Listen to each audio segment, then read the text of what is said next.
Welcome back, everybody. We are here today with Coach Nate Jackson of Princeton University, formerly Indiana University, All-American, currently wrestling for the NJ RTC. How you doing today, Coach? I'm doing pretty good. I'm excited to be here and talk to you, Joe. Glad to kind of expand on that friendship that we have. Man, for sure. I came up and I shot your first series. We're going to get into some of the technical things that we shot. I saw your team Princeton compete a couple of times this year, including an awesome duel you guys had against Oklahoma State. So I'm really excited to break into everything. First things first, we're filming this. This is actually going to come out tomorrow. We're filming this on Tuesday. It's going to release on Wednesday. This is the start of recruiting season for the class of 2022. So that must be super exciting for you as a Princeton coach. If I can ask, what kind of things are you going out and looking for in your prospective student athletes? So we have a really good core group of guys now. So what we're looking to do is just kind of fill those gaps and just find kids that really want to be here and really want it to be pretty tough, because Princeton is a tough school and we have a really tough schedule every year within our wrestling team. We try to wrestle a bunch of Big Ten teams, and not everybody wants to do that. So that's a little weeding out process for us, by itself. Yeah, I mean, I'm pretty excited about this right now. I believe it. Princeton is definitely a team that I see building. Everybody sees them building, and there was, you guys had a lot of great results last year. When did you come onto the program? Last year was my third year, so this is going on my fourth season with the program. When I first got here, we were in the top 30, like right around 25 or whatnot. And we had a really good class come in, and since then we've just been getting better and better and better. We were in the top 10, and then this year we were as high as ranked fifth. So I think that it says a lot about our leadership, our coaching staff. But I think it's just the beginning too. When did you first feel like that shift was happening, where you felt like you guys were hitting that next level, where you're going from 25, 30 to top 10? Was there a moment where things kind of clicked and you realized, like, okay, this is about to go to the next level? Or was it just always a gradual building process? So when I came aboard, Chris Ayers kind of sold me a little bit on this vision that he had. And he talked about where the program was as one of the worst teams in the country when he got here. And he showed me how it was getting better, meaning that the coaches are doing something to make it better. And it seems like the growth has been almost like exponential, where it's like they never took a step back any step of the way. So when I came out, I just wanted to figure out how I can fit and fill roles and do the best to kind of continue that trend. And then we had this really, really good class. We had Pat Glory come, Quincy Monday come, a bunch of good guys, really good kids, young kids that were fearless. And they changed the way, that they changed our culture, really. Where guys are expected to come right in and win, come right in and chase national titles. And since then, I mean, it's only been a couple of years. So we still got those guys for 2 more years, which is just nuts. But now the kids that come here, they expect the same thing. We're starting to get a big fan base and a big following. So it's just going to help. It's helping the effort to really break into that top 5 and look for those national titles as a team.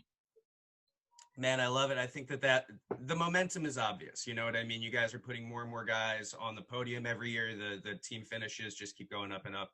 And at Princeton University, of all places, like, it's just, it's crazy to see. How do you think the guys that you're coaching and mentoring and working with now, how does their experience differ a little bit from, say, maybe like your experience in the Big Ten? Because you wrestled at Indiana under, I believe, Coach Goldman. And you were wrestling the toughest guys week in and week out. You didn't necessarily have to go out and seek out the toughest competition. It was going to come to you regardless. You know what I mean? So right. How do you think that differs for EIWA athlete versus Big Ten athlete? EIWA athlete, I think, just, not talking about Princeton. I mean, I think that they have it pretty laid out. I mean, EIWA is a tough conference, but it's not like the Big Ten, So our job as a coaching staff is to challenge our guys. right? So when they get to that big stage, to the Midlands finals and to the semifinals in the national championship, they won't be scared looking across seeing an Okie State guy or Iowa guy, because we wrestle those guys every year. And I think that's really important. And some of the guys that I coach, like I think about Pat Bruckey, who when he first got in there, just instilling confidence in him and saying like he's great, whatever. And then he was great, right? And then now it's like he knows he's great, and he gets to really, you know, challenge his metal against these really good guys all year. Tinker with things, figure out what's wrong, because if he's not wrestling the right type of guy, then he's just not going to get challenged.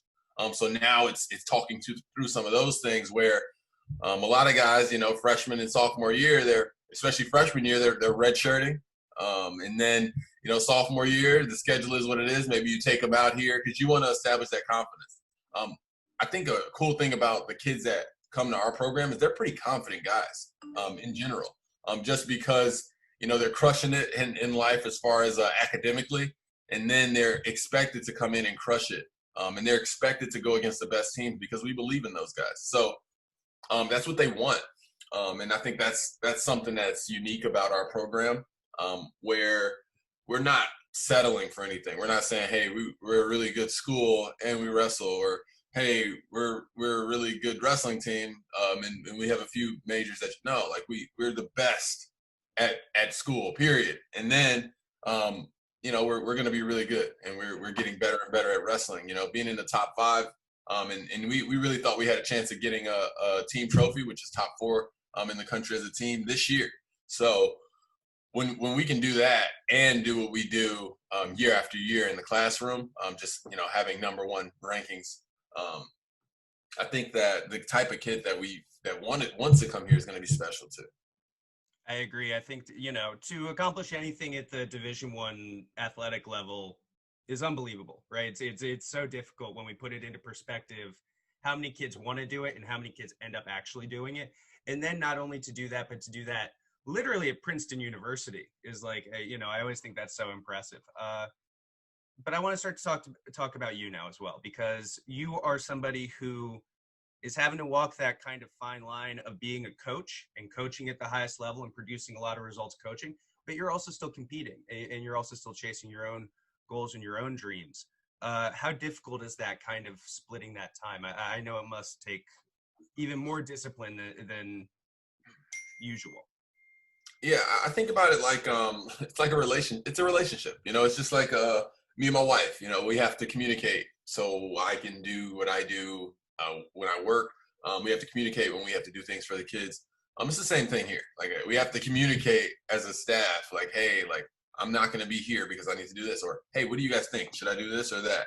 And they're really good with what I'm doing, because it helps not only myself, but it helps the program as well.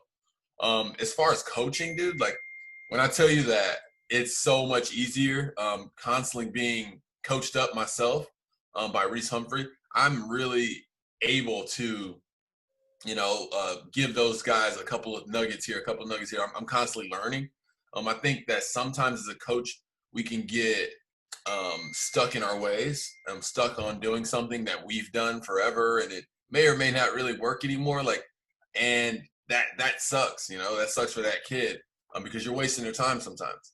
I think that I'm pretty confident in knowing that when I'm showing something, it's because I've been, tinkering with it myself. I had to learn it and relearn it.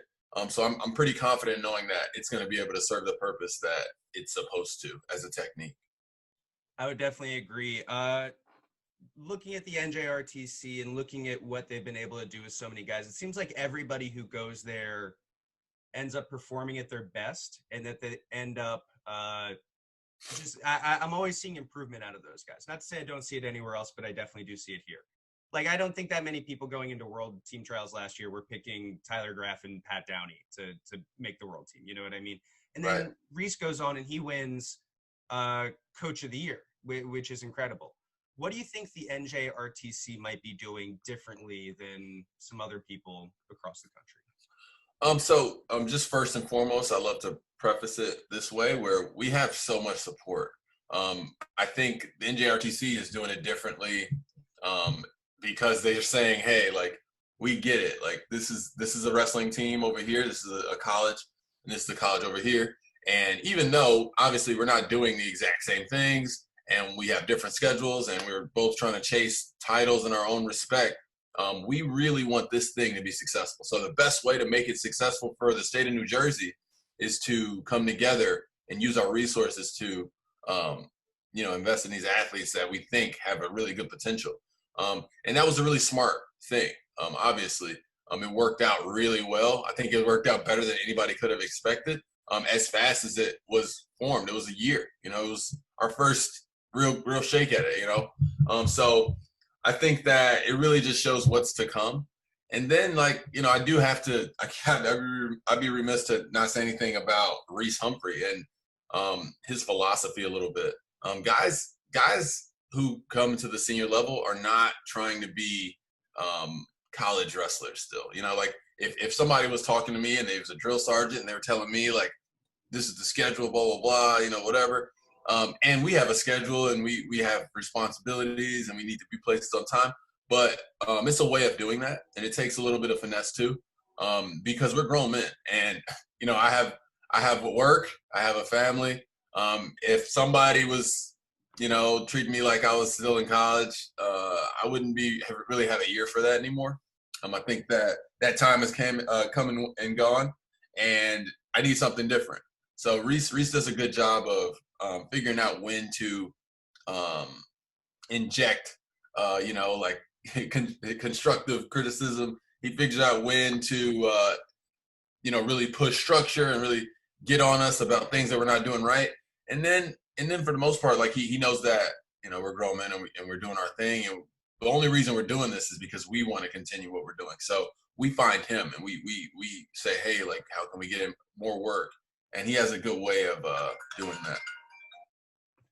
So I would love to talk about Reese, the 2019 Coach of the Year. How does it feel when you're sitting there and you find out that the guy that you've been learning under gets like a designation that prestigious, the Freestyle Coach of the Year, and you're the guy learning freestyle under him? What does that feel like? Yeah, so Reese is my friend, man. I'm really happy for him, because to be recognized by your peers for something that you work for all year, you work at, and he's working at it in a selfless way. Like, he's not thinking, if I do this, I can get Coach of the Year. Like, he's 100% invested in us. And the reason that everybody elevates from, the guy who didn't have much credentials to, the guy who has won things, like, everybody's getting better is because we see him and what he's putting into it every day. We like him. We love to compete for him. This guy, he exudes confidence, but not negative. He's a humble but very confident guy. And we're like, man, like, how do I add that into what I do? Because, I'm confident in a different way, or maybe I'm humble. And, like, I think that confidence really, it just goes throughout the program. It kind of encapsulates what we do. We have a lot of confidence in each other. We have a lot of confidence in our training, and it just materializes into success. Personally, like, I won the MedVed championship internationally, and I haven't gotten over that hump before leading up to that for a while. I got invited by USA Wrestling to wrestle in it, but I was really just happy to be there and happy to go get some international matches. I wrestled my first match against a Russian guy, and, like, I wasn't really scared. I wasn't really nervous about how it would go. It's because, me and Reese talked about these things, and we talked about how we can win and what we should be doing, and broke it down and made it simple. And, I think that's what he does really well. So for him to be recognized is, like, awesome for him. But I'm sure that he even is just like, what's next? Because we didn't accomplish all the things that we want to accomplish there. I personally didn't, and then he didn't get that guy. He didn't get that medal, international medal. He didn't get, a guy to that world level championship stage. So we're gonna get there, and it's gonna take more support from the people who have been supporting us. But then it's gonna just take a little bit more time and a little bit more buy-in. So we have a good core group of guys, and we're just wanna continue to do what we're doing. Man, I think, there's so many great leadership lessons that you kind of just dropped in there. Picking your battles, building a culture, leading by example, keeping everything simple. I think there's so many great leadership lessons that are obviously being exemplified at the NJ RTC. Congratulations on winning the Medved. I wanted to make sure I said that. Very, very cool. I always love to see the Team USA guys doing really well. I want to start to talk about some of the products that you have on the site on fanaticwrestling.com, because we were really excited to get you and your technique on this site. When I think about Nate Jackson's wrestling and I think about your style, I think about it's a lot of timing, it's a lot of feinting, it's a lot of very precise hand fighting, and then getting in on pretty crisp attacks. I think your re-attacks are really, really good. Do you think there's a fair, I'm pretty close to here with your style. How did you develop like this? Because these are kind of things that I think are not usually taught. Timing, space. These are things that a lot of coaches don't get into. How did you develop so well in this area? So I started wrestling under, I started wrestling under my father, but a couple years after, Quintroy Harrell, who's just real quick, not to interrupt you. Was your father a particularly accomplished wrestler, or was he just? No, he wrestled a year in high school, but he really wanted to make a wrestling program, and he made it for a bunch of youth. And he thought, just wrestling teaches really good things. It was really great for me. I think wrestling changed my life, But after, I wrestled 2 years under him. I actually won the IKWF state championship when I was a kid. When the first year they had it, I still have it to this day and love it. But he wanted to find someone because eventually, every good coach knows that you need different people to get in your ear. You need to hear something from somebody else to be able to accept it or whatever. So I needed that another voice so I can get a little bit better. And that voice turned out to be Quintroy Harrell. And he's a Hall of Fame youth level coach with the Harvey Twisters, and which is a big story program in Illinois. And he's even as a kid, we watched some really high level wrestling all the time. He took us to the Midlands Championships every year.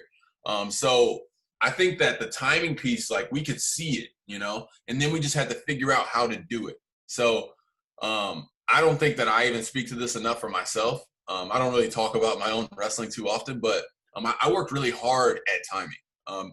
It's easy to look at it and say man, he has really good timing, but everything, like you said, the precise hand movements, and it's really getting your body in position to take advantage of that opening when it happens. So I'm looking for the opening. The only way to see that opening is to put yourself there within the drill. And then I got to get my body ready to be able to take advantage of it. And that comes through repetition on just getting in, just penetrating as this guy's coming up. We were taught that at a really young age. So a lot of the guys who came up under me, like BJ Futrell and a lot of great wrestlers, they have that. And they have it because, they were taught to learn it, taught to learn. And I think that that's something that still kind of permeates through my wrestling, always trying to figure out when, more so than just how. Because everybody can do whatever thing, but it's hard to do if a guy is stopping you. So the only opportunity you're going to have to do it is, when he's out of position. So recognizing him being out of position and then taking advantage of it. And you can only take advantage of it if you're in position. So, yeah. That makes a lot of sense. I think that definitely shows in your wrestling. I think that hand fighting gets people crazy out of position super often. And then we were able to get a lot of that on your first series, which was the Cram takedown system. Cram, yep. CRAMM. Easy question. What's the origin of the Cram, quote unquote? Okay. So believe it or not, I've gotten this question before. So it was actually at the Medved Championships. Me and Reese Humphrey were watching this guy named Tony Baker comedy. He's hilarious. He does these goat voiceovers where these goats and rams are literally just running and he says "cram" right into each other. And it was hilarious. So we just watched it. We laughed about it. And then we had a tournament, a big tournament, Medved Championships. And in that tournament, my first match was against this Russian guy. And I hit him with a double leg. He actually threw me, which is scary. But I hit him with another double leg. I hit him with another double leg. I end up killing with that move. And I was hitting him really hard. And I thought about like just going right through that wall each shot. And then the next match happens. And I literally like, well, double leg work this match. Let me double leg all this match. And I double leg through that guy the whole match. And then the next match happened, and I double leg the guy all around the mat and got another tech. So I think that in piecing this stuff together, it started to happen. Like people were talking about like, Cram, whatever. Me and Reese were making jokes about it after the matches, just being light and having fun. And then even in the finals, same thing. Got a double leg right off the whistle. And piecing that video together, I knew exactly what I wanted to do. It's like, hey man, you should do like a voiceover, just like Tony Baker. So it kind of arose from that, and it's been fun. It's garnered a lot of support around the wrestling community with just kind of getting my name out there and guys saying like, hey, I want you to do another video and voiceover, and it's really exhausting. And I'm not really funny. I'm not terribly funny, but I have a lot of fun with it. So I don't know if it's something I'm going to continue to do, but I know that it's recognizable now within the wrestling community. So it's easy to say, hey, like Cram, like who is? Oh, that's Nate Jackson, like obviously, So that's pretty cool and pretty special. The Cram guy, yeah. I think, yeah, for so many people, having just a little bit of that branding definitely does help. Man, it seems like the NJ RTC guys inject a lot of fun in, and I feel like that's something that. I've gone around to RTCs, and those guys are always having fun. They're doing what they love, but you guys I see on the beach all the time. I see you guys like going down to like Cuba and like going out to nice events. Injecting fun definitely does seem to be a part of the NJRTC experience. Would you say that's true? Yeah, I agree. I mean, like I said, like we're not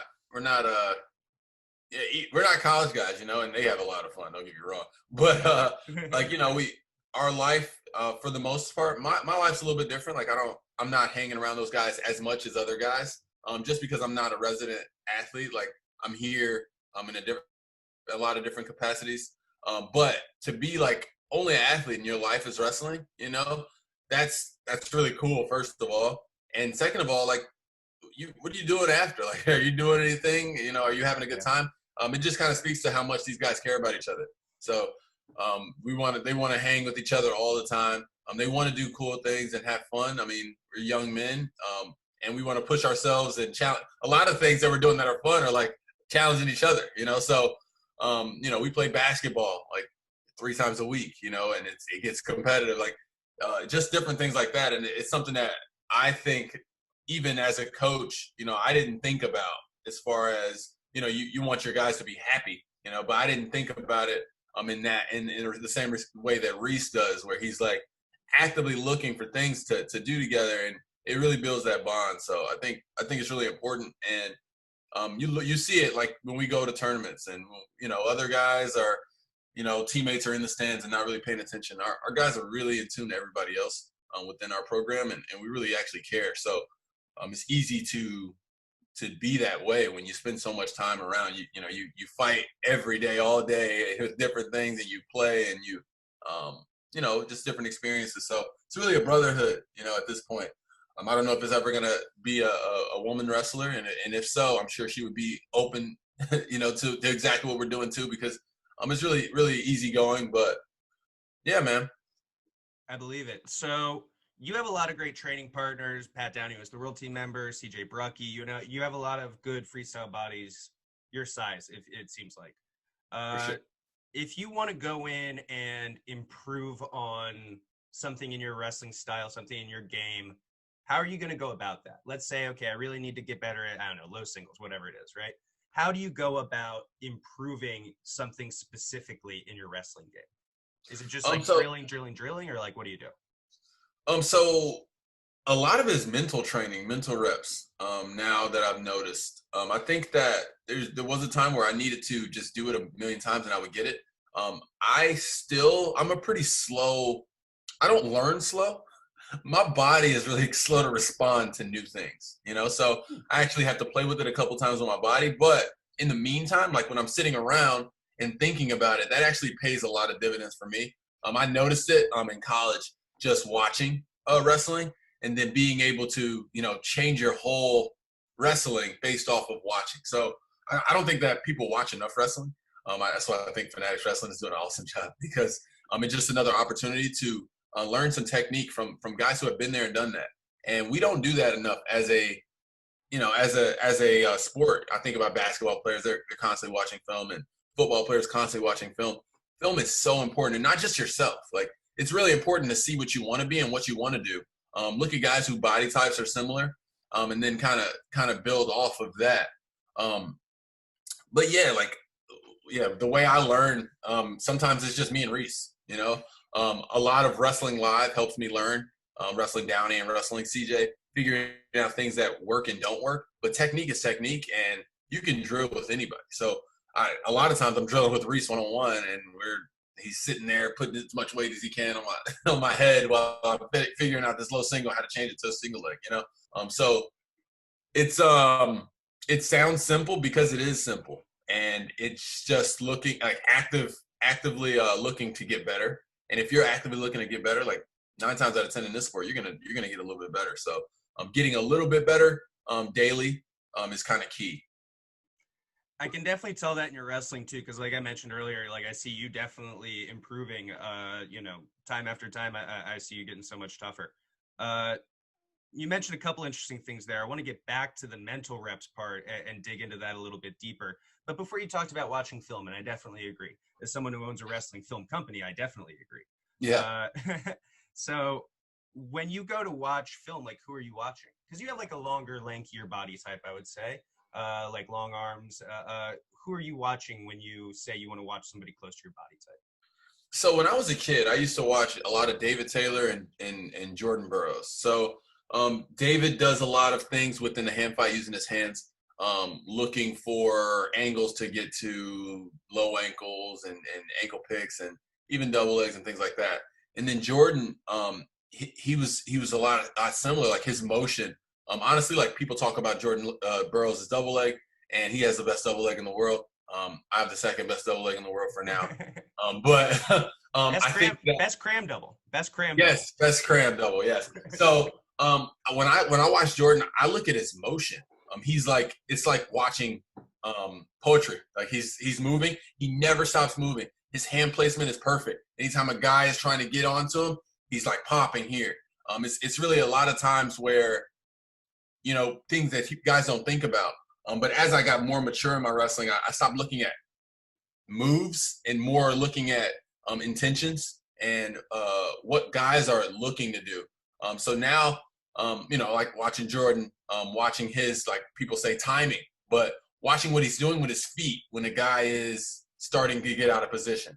He's setting his feet, getting ready to look for his openings to attack.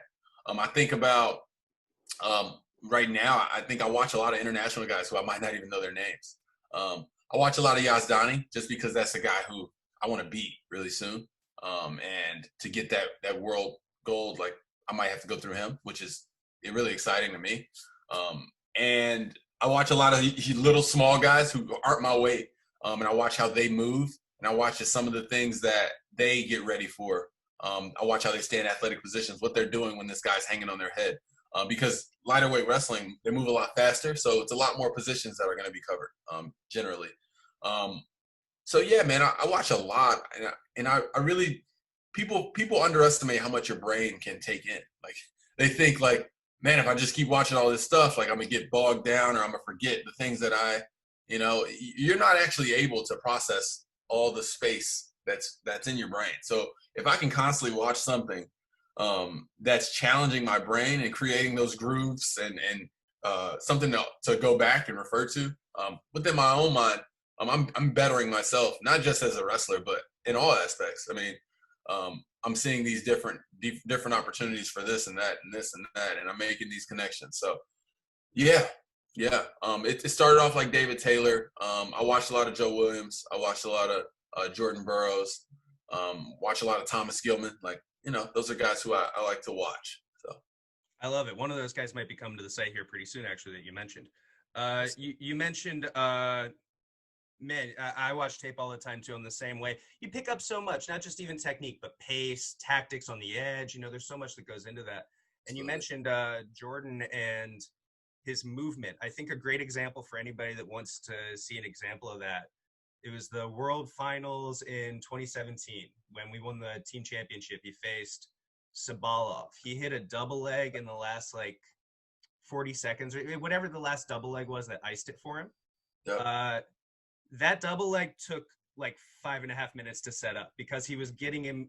He just kept getting him a little bit more out of position, a little bit more out of position. And then when he finally catches that double leg, he had so much. He had a couple takedowns earlier where he had to finish really through Really a tough, couple different positions. That double leg, he just blew right through him. So I think if anybody wants an example of like a really well set up motion double leg from Jordan, I think that one is really fantastic. Reattacks and counters I want to talk about because you have a new series that you just filmed with Fanatic Wrestling coming out very, very soon. By the time people are listening to this, maybe it's already out. And it's all about your defensive wrestling and your reattacks. Same kind of question, we talked a little bit about your offense and your double legs and all that. How important are your reattacks and your counters and your defense to your wrestling and your wrestling style? So I think that a lot of the things that I used to do, even in college, were it's like almost garbage wrestling. Like I was a junk man, dude. Like somebody shoot on me. You Like were an All-American. I don't know if junk man is necessarily. yeah, I know, but like I was so raw in how the way I defended. I was looking to pass ankles and be, using whizzer, and I was a pain in the ass to score on. So I won a couple matches by being a pain in the ass to score on. And I thought that was defense. And then I got to the senior level and I realized that it's just not sustainable. So a lot of what I do is under the tutelage of Reese, the way he uses his head. I think about my kids, my son, my daughter, my oldest two want to wrestle. And my son wrestled last year. And this year, I think he wants to continue. So I'm going to work with him a little bit more. And the number one thing that I would show him is, hey, man, use your head. Stay into this guy. Close that space when he's getting ready to attack. Because now I'm so comfortable with a guy attacking me. I'm almost too comfortable sometimes. But it makes it really easy to get into my scores. And I didn't have that in college. And I think if I did, man, I would have been a nightmare because there's just so much. It's really nothing. If a guy really wants to get to me, and I'm actively saying, hey, no, you're not getting to my legs. You're not whatever. Like he won't be able to get there. I never really had that shut down. And I think that this series, what the reattacks and counters, the high impact reattacks and counters, I think that it's awesome because I literally spent, almost 3 hours just talking about different shot defense. And really it was pretty surface. Like there was a lot of things that I left out. It flowed really, really easily because all these things kind of connect together in defense. And I think that so much of my offense is displayed. And when you look at highlight tapes and whatnot, like you see the offense. And now I'm kind of evolving as a wrestler too. So the last 2 to 3 years, I've changed a lot in what I do. And it's really well-intentioned. And it's really pointed. Like I think that guys, they do what they do and they have been doing it since they were, 15 years old. I think that the wrestler that changes and is able to have success, I wrestled Zahid Valencia, who's a great leg attacker, and dude, he couldn't touch my legs for almost 6 minutes, and I didn't win that match. I lost by 1, but I took away what I'm doing is working. So I need to continue to do that. And yeah, I mean, if someone else can see that, because nobody sees my defense, and I'm getting better and better and better at defense. So this is for me, it's pretty exciting because I've always been such a wrestler that I have to be scoring to kind of protect myself. And even when they get in, I have a couple tricks, but if they get in a bunch of times, they figure out those tricks. There's no smoke and mirrors to anything that I'm doing defensively. It's just good technique, being in good position. Even when you're in bad position, the best positions to get into. So I think it's a really good, I think it was, for me, it was really, really fun and cool to do. And I'm excited to see how it comes together. I agree, man. You look at so many guys who are being so successful for Team USA on the senior level. There are a lot of defensive wizards. Go try to score on Kyle Dake. Go try to score on Jaden Coates. These guys, their defense is, out of this world, and their offense can blossom because of it. And it sounds like this was something that you're experiencing, because I have noticed I did notice a change in your wrestling. I remember when you were passing ankles, and I remember when you wrestled guys like Zahid, and now you're having like amazing barn burner matches, and I see that improvement happening. So to hear that it's coming from a defensive aspect, I think that makes a lot of sense to me, having watched your career a little bit. And I think that people should go and pick up those series because I think they'll learn a ton, and it makes you so much better as a wrestler to be able to shut down the other person and then just start taking your attacks the way that you want. So it sounds like you're definitely somebody who's still learning in wrestling, and you're a very thoughtful guy, clearly. And you mentioned the defensive lesson that you probably wish you had picked up a little bit earlier. What can you name any other wrestling lessons that maybe you wish you learned a little bit earlier in your wrestling career? Yeah, so I talked to it a little bit. So I think that getting my head in the way when a guy's attacking like is a huge thing, and it's not just for defense, but looking for offense out of it. So like that's one of the first things I'm going to teach my son. Like, hey, get your head in. You have a big head, kid. Keep moving forward. Take ground. Get your head into this guy. Another thing is like when that guy attacks, like getting into them, creating this equalizing pressure all the time. I learned that really late in my career, but once I figured it out, I was really tough, and I'm really tough to score on.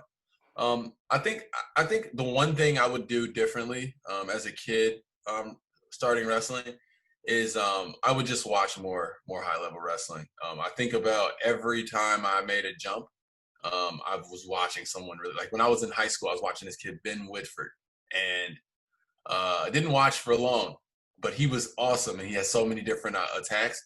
And then, like, you know, I went through my wrestling. Like, I went from a guy who never placed in the state to that next year placing at state, and then the year after winning state. And it was a lot just from emulating, and you only get that from love.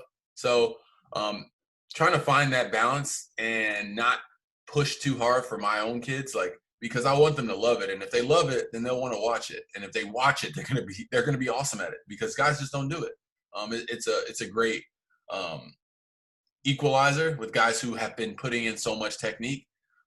You can learn really fast just by watching. I think that's the number one thing that I want to say, and it seems weird actually, since I'm talking to a guy who is literally making wrestling content to watch, which is awesome. It's a great resource. But yeah, I think that's the number one thing, like watching wrestling. I didn't do much of that growing up. And when I started living on my own and figuring out what I wanted to do in my wrestling, that's when I started making really big jumps, because I wanted to watch. Man, I appreciate you saying that. And I would agree. You know, when I was growing up, there just wasn't that much wrestling to watch. And I know that I wrestled for a really small town. You know, we didn't even have a stoplight. It was this little little country town. And my coach, you know, he's like your dad. He had wrestled a couple of years, but he didn't really know that much. And I just didn't really have access to like that level of coaching. So I had to go seek out a lot of online stuff. And that's really where, you know, so much of my love for the sport started up. And I remember Ben Whitford. He was a really tough Michigan kid. Yep. I want to. Yeah, he's still tough. Yeah, he's still pretty tough. He's still probably pretty tough. I want to run through. You've been so generous with your time, Coach. I want to remind everybody that we're doing these once a week. Please subscribe to the podcast. And the more that the podcast and everything grows, the more cool stuff we'll be able to do. Please find us on social media. We have a good Twitter account. We have a really big Facebook group that's growing all the time. I welcome everybody to go join that. Nate, I want to run you through a couple of questions here that some of you already answered, so I'll skip them. But just a little bit more rapid fire stuff that I try to just get in for everybody to shoot. I like seeing what the differences are. You know what I mean? For sure. So we talked about what's a wrestling lesson you wish you learned earlier. So first question, what's on your mind right before a match? I used to put a lot of pressure on myself. And I think it's only done me harm. What's on my mind now is just gratefulness. I think gratefulness is definitely on the forefront of my mind. I think about the things that I want to do right away, but I think about how awesome it is to do something that I care about. So that's the simple way to, simple answer is just being really grateful. I think it allows me to not have so much stress on myself, and you have a lot of expectations for yourself, so I have really high goals and aspirations. So when I don't reach those goals, it sucks for me. So I don't want to feel that. But Also in that, recognizing that I'm doing really cool things. I've always done really cool things, and this is just another cool thing and another experience or another opportunity to do something cool and meaningful. So, yeah, I think that's something that if you can get your mind around, you'll be able to unlock your wrestling. What is the first move that you remember getting really good at? The first move that I got really good at was a low single, a John Smith low single. I used to kill people with it. And yeah, it's just repetition, man. What advice would you give someone who wants to go from good to great? Ask questions. Ask questions. Ask questions. Watch video. So I've been talking about watching videos. Yes, watch those videos. If you have an opportunity to be around a high level wrestler, one thing I really want to say, like, ask those questions. Not even a high level wrestler. Anybody. Every coach that you come in contact with, they know something about wrestling. Otherwise, they would not be coaching. Period. So if you can learn one thing from each of these people who have experiences with wrestling, you're going to be a lot better off. Like, and I don't care who you are. So even me, like, I learn a lot from you, just talking to you, have conversations. I try to look for those things from guys who, they look to me like, oh, well, he's not listening to what I'm saying. And it's like, no, if I can learn one thing from you that challenges something that I thought, maybe I can dig deeper and figure out where I can make that growth, I totally agree. Coach, I want to give you a chance to plug anything of yours, social media, sponsors, anything like that you would like to push. Yeah, so I'm Nate Jackson. You can find me on social media.